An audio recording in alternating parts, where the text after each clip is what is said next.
And culture काय कशा प्रकारचा हा महोत्सव असेल, काय सांगण्याच्या मागचं उद्दिष्ट काय आहे? याच्यामागे ॲक्च्युली काय आहे की आमच्याकडे एक शिवसृष्टी स्पोर्ट्स अँड कल्चरल सेंटरला कलेक्टरकडनं 1980 साली दिलेला प्लॉट पण आहे. त्या प्लॉटवरती डेव्हलपमेंट करायची आहे, त्याच्यासाठी फायनान्स उभा करणं, इथल्या नागरिकांना काहीतरी सांस्कृतिक आणि स्पोर्ट्स आणि कल्चरल ॲक्टिव्हिटीज करणं, ह्या दृष्टीने फायनान्स पण उभा करणं हा महत्त्वाचा उद्देश ठेवून आम्ही इथे हा कार्यक्रम राबवायला घेतला. ह्याच्यातून मग आता नुकतंच आमच्या कमिटीने फुटबॉलचं प्रशिक्षण शिबिर केलं.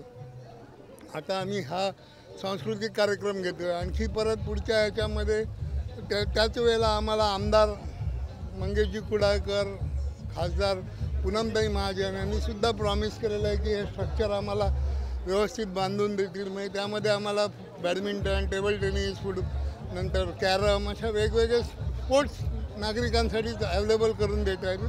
त्या दृष्टीने हे प्रयत्न आहे.